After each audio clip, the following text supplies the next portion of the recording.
Yup.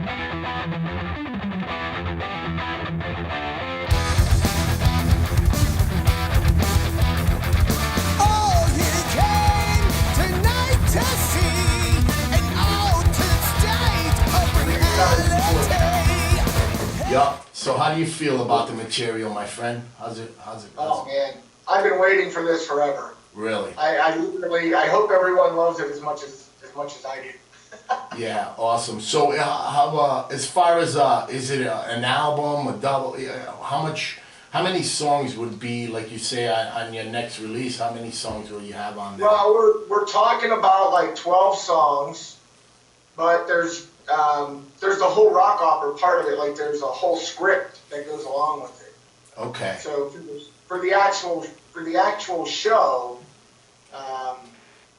there's going to be a lot more to it than just the music. Okay. But the album itself is going to be the album with a few snippets, kind of like what Iron Maiden does. Okay. You know how they put some interesting intro parts in front of their songs. Absolutely, yeah. So you'll have things weaving it together. Yeah. Weaving all the But songs live, together. there's going to be there will be a lot more. Okay. And I remember when you talked to Jeff the first time on your interview, when listening back to that, you said finding the right people when you had the Stage of Dreams first in your head, because we talked about, of course, Haymaker, you do a great job with all the covers, and I love what you do with Maiden Bruce. You have that tone, brother.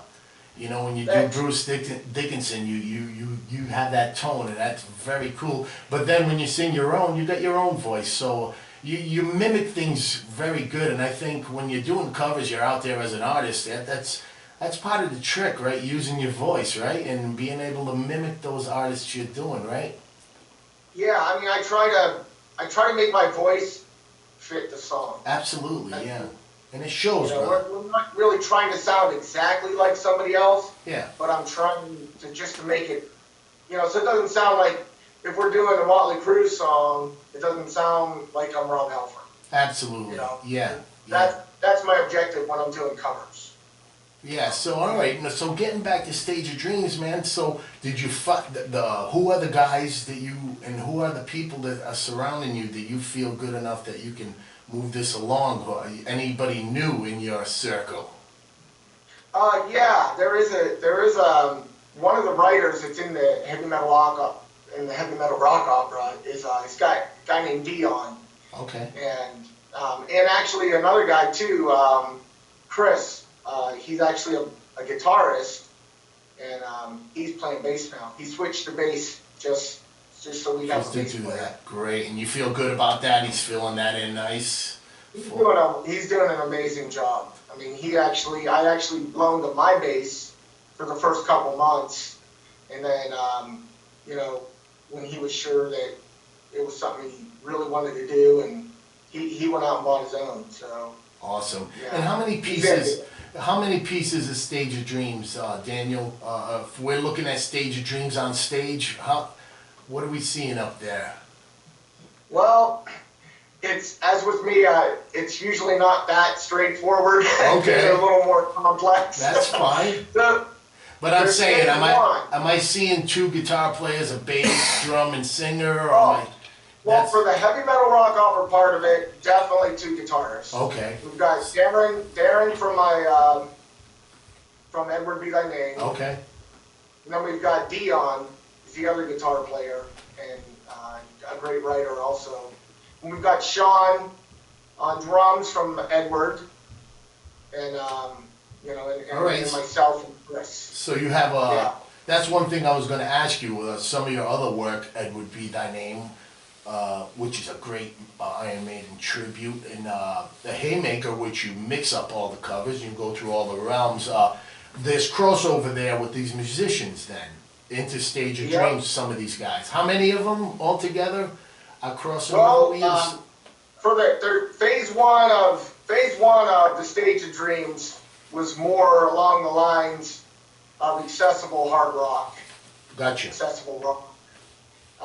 And from that, we got Jerry on bass.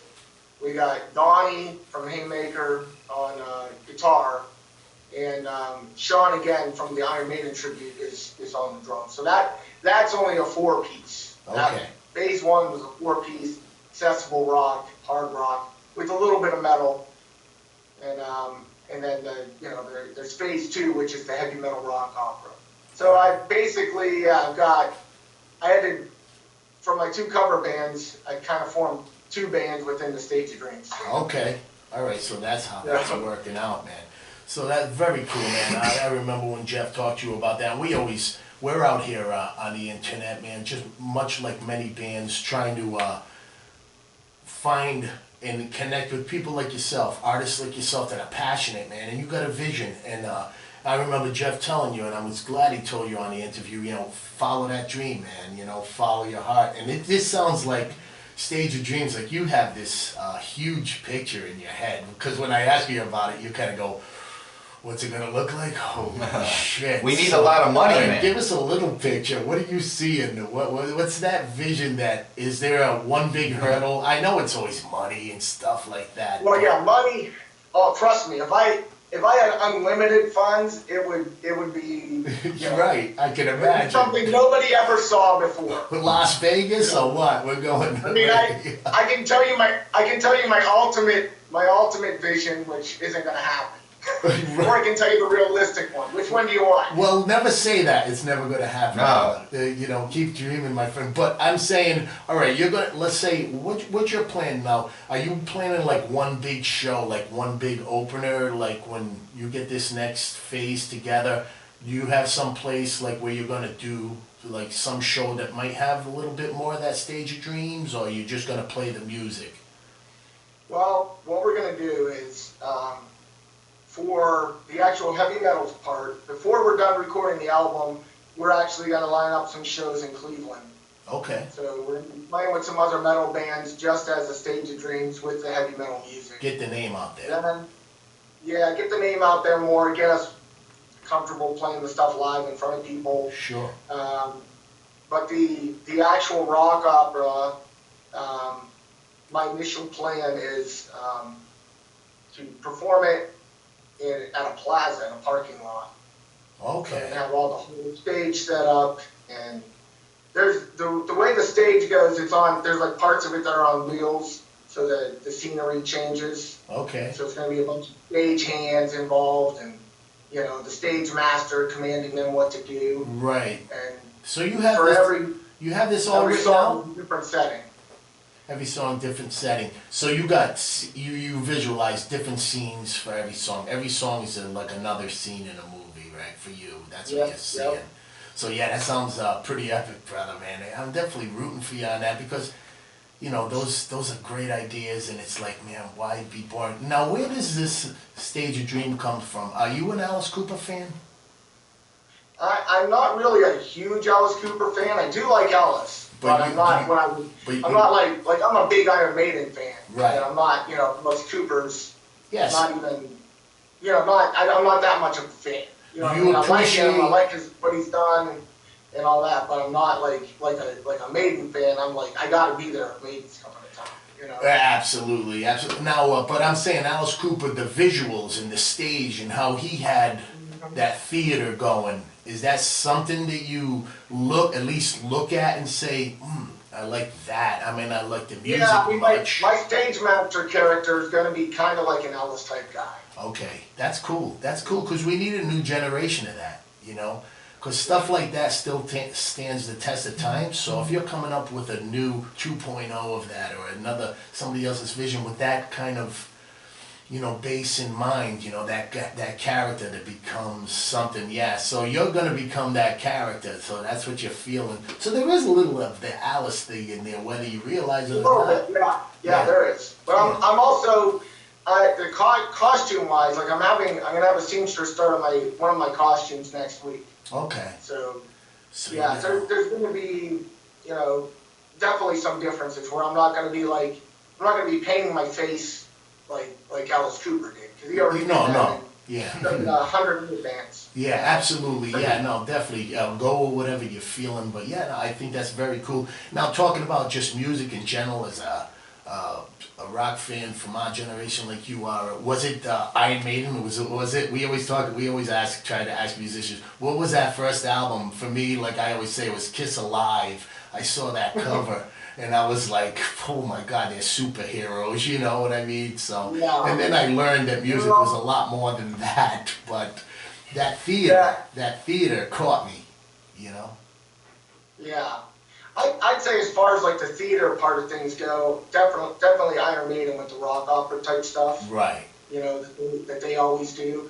That part of it definitely is influenced by Iron Maiden. Yeah, so Iron Maiden is definitely the thing that triggered you, made you want to rock, you know, play, sing.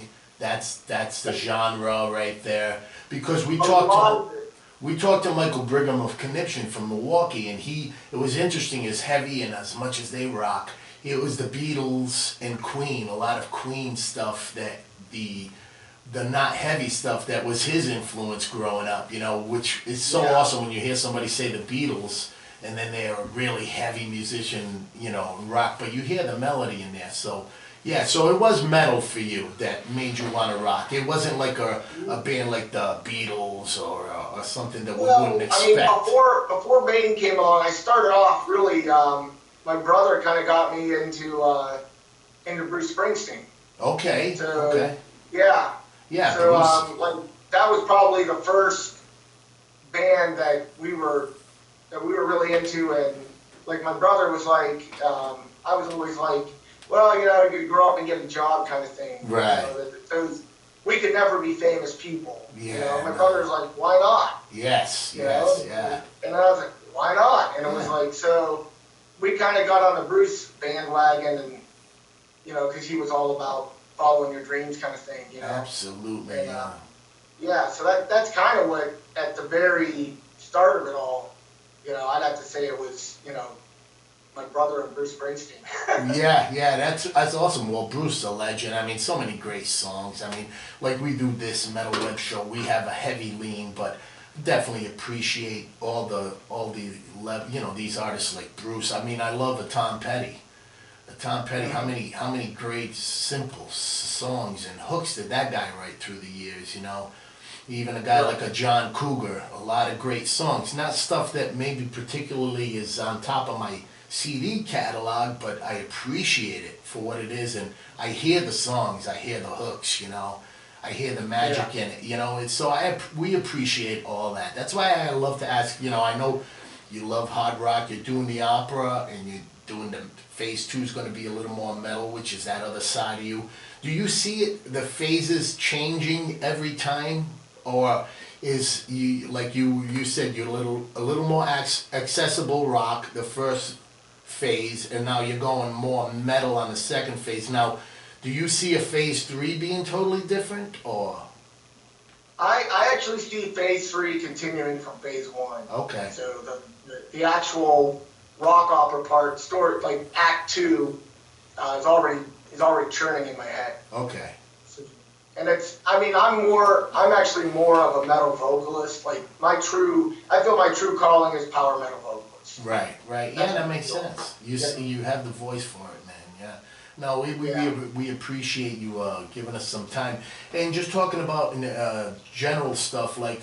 Is Haymaker going strong? Or is that taking away? Is Stage of Dreams taking away time from any Haymaker or Edward Be Thy Name gigs? Because I notice you're still doing gigs with Edward Be Thy Name, right? Yeah, not as many as I would like. Right. But yeah, I mean, because we're all in different bands. Okay. So there's opportunities that come up and we can't do them. Right. And that's kind of frustrating. Sure. But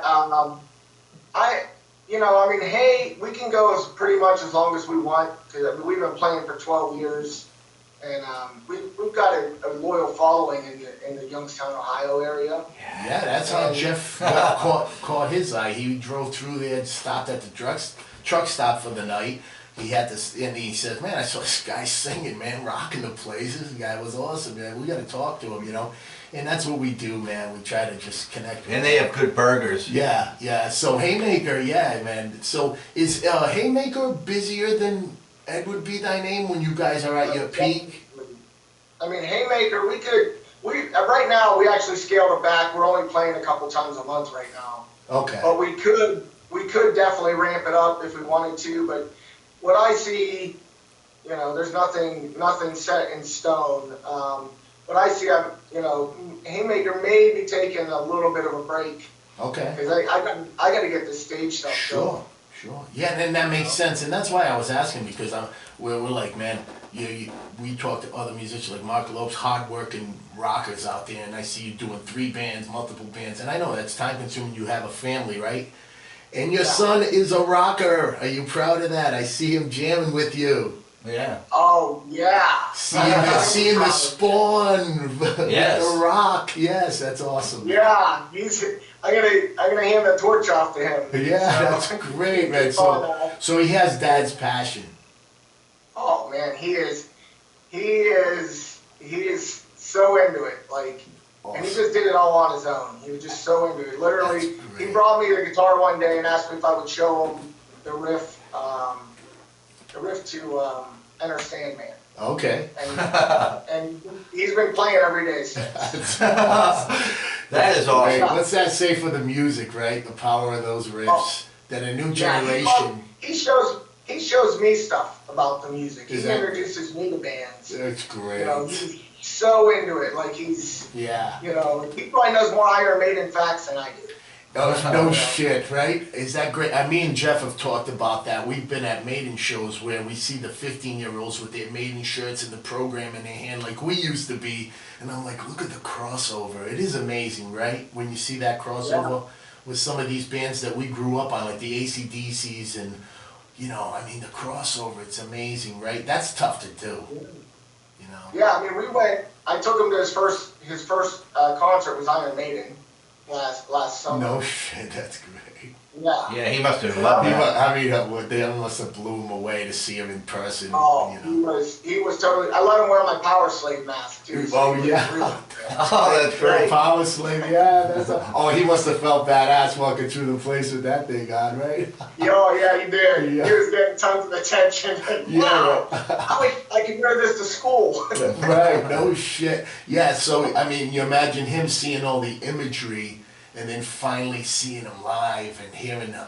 They're so great live, man. What a great band, Oh yeah, great show.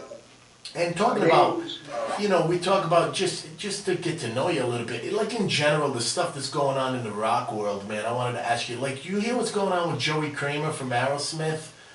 They're kind of booting him out. What do you think of obviously, I don't know legendary bands at this point in their career doing stuff like that? What do you think about that? Well, just on the surface, from what I know, I Right. think it's a bunch of BS.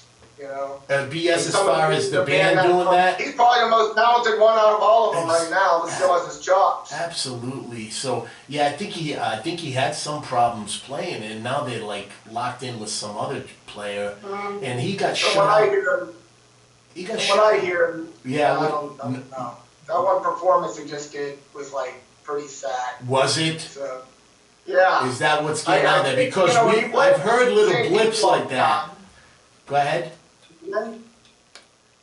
No, I'm sorry, I didn't. No, I'm sorry, we're stepping over each other. That's the internet. But I was saying, I've heard little blips of stuff like that. So his chops, you really think they really have to do it, right? That's what you're hearing. I think he's doing fine. You got to stick with the guy that's been with you all these years. Yeah, right? You've done all you're gonna do.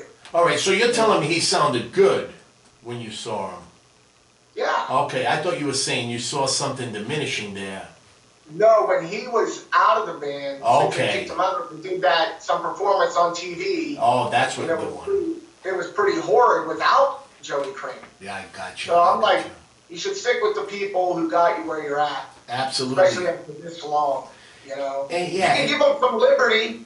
Look at all the bands that are out there right now that aren't at the top of their game. Right. You know? Right. What do? They give those guys liberty. Why? Because they're out in front. Yeah. You know? Hey, talking about integrity in music, what do you think of the Paul Stanley lip syncing stuff from Kiss? Yeah, see, I think once you get to the point of lip syncing Oh, fuck. and cutting fake vocals, it's time to quit. Time to quit, right?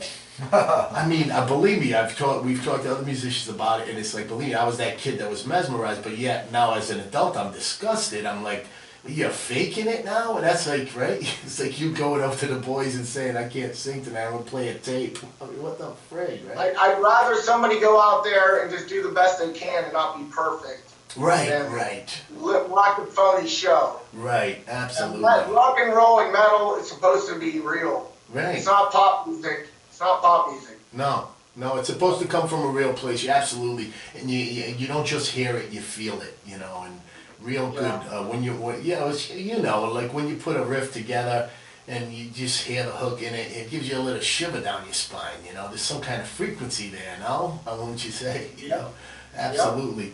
Hey, we were going through some of your stuff. I mean, we love Stone Blown. Stone Blown's a great tune. Where'd you come up with that title, and where the riff, where did it initiate, Stone Blown? Well, I mean, almost all the songs kind of start from one of my ideas, and then it gets morphed into something else. Okay. The seed of everything, you know, and then the guys just mold it like clay, you know. Well, sometimes they keep a little bit of what I wrote, and sometimes it all goes in the garbage, but it gets us started. You know? Yeah, but the words are basically inspired from playing rock and roll and drinking way too much. And that's great. That's always a relatable rock too. You know, everybody can have a few, can remember a few of those nights, right? That's great. But that's a great track. And Stray Dog Days, another cool title. But a cool, very, very cool track. And this is the stuff, like you said, phase one, that isn't your heaviest, but more accessible rock. But I hear a lot of cool stuff in there. Where are you guys recording? Is it, you got a home record studio and you guys just get together and bang it out with electronic drums or something? Or you got something bigger? No, well, first off, we write the songs in our drummer's basement. Okay. And then we go to a recording studio called Mind Rocket Studios, which is about 15 minutes away. All right, so that's where you do your work. And that's been pretty much a steady place for you recording, Daniel? For phase one, yeah. Phase one, that's where you guys are going, yeah. So phase two, we're actually looking at a studio in Washington, PA, a guy named Jim Dofka. Okay. He's going to be recording us for phase two. So is this so you getting this phase two? Is this by doing this, or are you searching for that right guy? You're getting a little deep. You're looking for a little more than phase one, right? Something mix wise, right? Because it looks like you're searching there, right? For the right guy, right place. If you look up Jim Dofka, you'll see what I'm talking about. I mean, he is. How do you spell his last name? Dofka. All right, I'll look for him. Yeah, check that guy out because he's the metal master. Okay. So that's why we're going there for this. Awesome. So I look forward to that because phase two sounds like it's gonna be a little more heavy, man. A little heavy, yeah. And you know we like it. A lot heavier. Yeah, I look forward to hearing that because I mean you sound great doing, like you said, the more rock stuff. Like I mean, Rose Petals and Lace, very cool tune, man. I enjoyed that one. And then my two, I think from phase one, these are the two that sound the heaviest to me is I Am Vampire, which I love that demo you got up there. Very cool. And Metal Rebellion, you know, I think that's pretty interesting. Yeah, Metal Rebellion and I Am Vampire, very cool. I Am Vampire is cool. Now, where does that come from? Well, I mean, the vampire is one of the main characters in the rock opera. Okay, so that's where it ties in there. And but yeah, just the riff itself, it's a cool tune, you know. It's got a little grittiness to it. I like that. I like that a lot, brother. Yeah. Wait till you hear the new version. Oh, really? Really? So it's been revamped. Oh, really? Now is this still I Am Vampire, or is this I Am Vampire 2? Still I Am Vampire. Okay. Same song. So you're just same song, but with you know, the guys kind of you know, rework some of the music behind the vocals, and I think it's way better. Way better. So I look forward. Yeah, I mean, you got to give us a heads up definitely when that comes out, man, because you know we're always here to support you. Jeff, I know you had a couple of questions. Yeah, I forgot. Say hi to Daniel. You haven't talked. You know him better than I do. Say hello. No, we don't. I know. I wanted to say sorry for your loss of Haymaker's biggest fan there. I remember he used to be at the Ice House all the time. had his same seat. I forget his name. You know who I'm talking about, right? Ray the Iceman. Yes. Oh, really? Ray the Iceman. But every time that I went there, and I could tell, man, that guy loved Haymaker, loved Daniel. That's awesome. Had his same seat there every time. I actually sat in it once, and I felt funny. That's, you know, you didn't feel right. It was I didn't feel right. I got up, I left, I moved, you know. Oh, but man. Hey, well, bless him. but I'm man. sorry about that, man. I know he loved you guys and was at every show. You know? Yeah. Go ahead, hit him. But yeah, what about your brother? I remember seeing you guys. You guys had a little band thing going on, didn't you? Well, what we do with my brother, we have him jam with us once a year at St. Nick's Festival. That's with great. Haymaker. Oh, okay.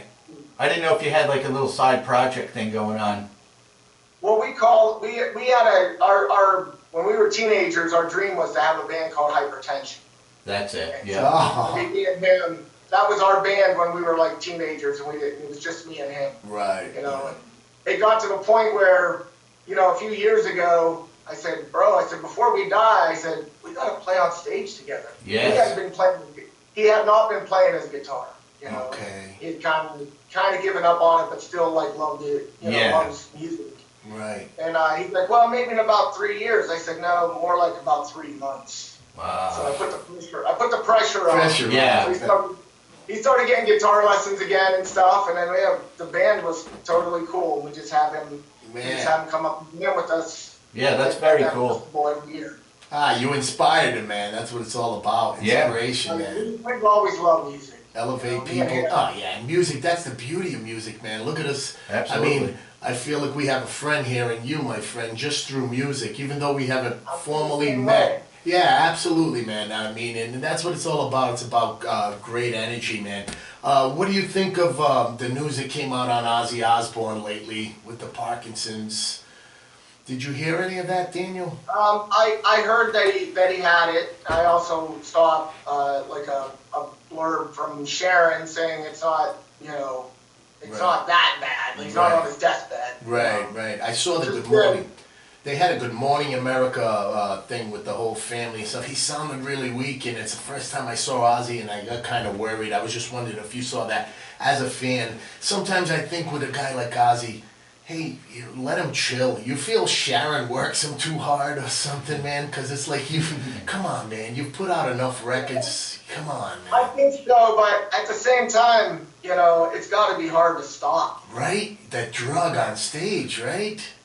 It's gotta like a be hard to drug. stop. I mean, I'm no spring chicken, so, you know, but I can't see myself stopping. Right, it's part of you. And when you hear Ozzy talk about it, yeah, he's missing the fans already. I mean, that stage, it's connected to you. And it is, I mean, I'm a musician myself, Jeff is, so we know. I've done gigs, I've been out there sweating, so I know the plight of a band and how hard it is. And how, Jeff had asked you back then, a few years back when we met you, how's the rock scene around you? Is it better? Is it worse? Is it the same, Daniel? Well, I'd say, you know, it's Any new places pop somewhat up? on the decline. Okay. You know, as far as like, how can I say this? In this area, people tend to like cover bands more than original bands. That's one of those areas where I have a couple friends from Cincinnati, and they say it's totally different there. They say everybody loves the original bands and not the cover bands. Wow, wow. So this area is definitely more cover oriented. Gotcha. There are some younger bands like Iron Wolf for one out of Pittsburgh. Okay. That's played some shows with Edward that are really, they're awesome. I mean, you hear the vocals and the songs that these kids wrote. I mean, I call them kids because they're a lot younger than me. Right, they're half our age or Like, so there's hope. There's some other ones out there too that are younger that they're still doing it, and there's not much promise other than the fact that, hey, here we are, we're a band, we created this great music. You go out there and you hope somebody likes it. You know, it's not like back in the '80s where it was like, wow, you got to dream of being a big star. You know, Right. You don't really have that so much today. You know, it is what it is. Yeah, I was going to ask you that too, which I ask other artists I interview, Daniel, is what do you think about the days like the Def Leppards, the Metallicas, in the 80s where you sold 10 million copies and you were set for life. Bon Jovi, Slippery When Wet, how epic those tours were. How do you feel, today that dream is gone, no, right? Like we're saying, for artists, we have the internet. Nobody's going to be selling millions of records or CDs. I think you're going to see that get more diminished, especially with online streaming. Right. But people are still going to the shows. That's the thing. So the live show is what's left. That's where it's all at. Right. And back in the day, you'd put out an album, you'd put out a tour to sell an album. Now you kind of give the album away to maybe sell a tour, right? It's kind of like that for a lot of artists, right? Exactly like that. Yeah, and that's different. And we're from the same generation. I think about that. I'm like, man, that sucks for so many young bands that they'll never get that 20 million copies of one album. They'll never have their Dark Side of the Moon or their Back in Black or their Metallica Black album. They're not busting down the record store. Slippery When Wet. I remember going to those tours, Daniel, and it was insanity. Bon Jovi now is, I'm not really into him, but what he laid out in the 80s, that stuff was insane. They were doing 2-3 nights, and the Def Leppards in the round, Hysteria, Pyromania. That stuff was incredible. The energy was amazing. In those days, you can get the energy at the show, but as far as selling albums now, it's like, it's tough. Yeah. And I think, go ahead, Daniel. I was going to say, a lot of it now, it's just about, getting your core supporters and drawing as much attention to yourself and the band as you can, so you can get out and have successful shows. Yeah. That's what we're about now. Yeah, absolutely. And that's the beauty of the internet. Like right now, man, hey, we're doing all of the part to scream for you, brother, and let people know, hey, check out Daniel Butch and all his work, man. And it's all about support and back and forth, and good vibes and doing our little part to scream for you, and that's the beauty of the internet now. That at least you have that, you can go out there and market yourself in some way without no big entity that has to take all your rights away. You can be independent, but those album sales, like we talked about, imagine getting that one that just sells that 20 million. You're set, right? Amazing. Yeah, that would be amazing. Yeah, no doubt, man. Hey, but you gotta keep dreaming, man. If you're not dreaming, you're not living. Thank you. Jeff, any more questions? Thank you, my friend. No, I just wanted to remind him of one of the times that I saw you over there at the Ice House. You guys opened up for that Dio. Oh no, they opened up for you guys. It was the Dio tribute with the girl singer and the guy. I remember the guitarist was from the Mighty Swine. Oh, the Mighty Swine, yeah. And I just wanted. I'm like Chris Farley, remember? That was cool. That was cool. But yeah, the fact that he was from the Mighty Swine and we play him on the show, you were kind of like, oh, that guy? Yeah. He's badass. Have you connected with those people at all lately? At all? Any of those guys? Not really lately. I saw Tracy had put out another album with another band. Oh. And the last I saw, like on Facebook, I think he was taking a break. Yeah. Oh, okay. Well, do you remember the name of that tribute band? I can't remember. The Dio? I should remember it. It wasn't Last in Line, was it? No, it wasn't. They're from Columbus. Yeah. Yeah. Kelly's the singer's name. Yeah. Yeah, they did a good job. I enjoyed it, Yeah, oh no, they're great. They were great. And when you were speaking... I can't remember the name right now, though. Yeah, right. I remember... It'll come to you later on, that's okay. Yeah. We'll get that. But Daniel, when you were speaking a little earlier about if you connect with any bands, you see any young bands in your area that maybe nobody knows about, but just some kick-ass local band or something, throw us the name, because we'd love to check them out, because as much as we discovered on MaxCaz at rocketmail.com, I got tons of submissions, but, a lot of stuff ain't really for our show, so I got to sift through a lot, and I find a lot of great stuff also. But any band that you find that maybe we don't know about or we haven't bumped into yet that we could play on a show that fits, what we're doing, I'd appreciate it. Give us a yell, that'd be awesome, Yeah. So Daniel, man, before we bug you any further, stage your dreams, my friend. Fill us in.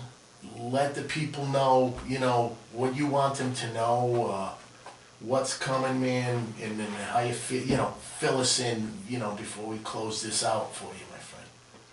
Okay, well, this summer we'll be recording. We're going to start actually recording the first batch of songs. We will be releasing like one single with every batch of songs we do. So by the end of it, there'll be 3 or 4 singles out there people can get familiar with. Right. We're going to hop on some shows here in Cleveland, and then, you know, as soon as possible, we'll be doing the full-on rock opera, which will have phase 1 and phase 2 as part of the whole show. Now, So- now, Daniel, on the rock opera, the visual side, are you planning to shoot that with a couple of cameras or anything? Or get something solid on that? Or have you thought about that? Because I think that'd be great if you could get a couple of cameras there, man, a couple of angles, and have a floater or something, and just really do a nice shot of the thing, whatever, you know, if you feel good about the show, if it's there, you know, I think that'd be a great idea for you to have a, you know, and I'm not saying professional, you don't have to go, you know, Paramount Pictures, but just a good solid video, you know, kind of get your visual point across, you know, definitely keep that in mind, brother, you know. Yeah, that's a great thought. I'm going to do that. Yeah, awesome, man. I'm glad you will, because because I'm into, like we talk about Iron Maiden, I love the theater of the eye as much as the mind, you know, so I love visual stuff. I love something that takes me somewhere musically, you know, that's cool stuff, so I definitely appreciate what you're doing. And Daniel, thank you so much for being on the show, brother, and I hope we can do this more and more times as it goes on. You know? Sure. Yeah, so, I mean, we're so happy to finally get you on, to finally kind of formally meet you, my friend. And I hope it was as good for you as it was for us, man. I really enjoyed this, you know? And stage your dreams. You know, any final words, brother? Just tell us what, you know. Well, I want to thank you guys from this Metal Web Show. What you guys are doing is quite awesome. I appreciate it, brother. I love listening to your episodes, you know, and all the support that you give everybody in the metal community. And I see it growing, you know, because of a show like yours. You know, I can see it. Our musical community needs that. We need a focal point. Absolutely. You know, and that's what you guys are. And you know, you're doing a great service to the metal community.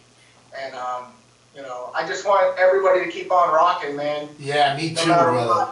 Me too, and thank you so much for those inspiring words, man, because that means a lot to me, because that's our intention.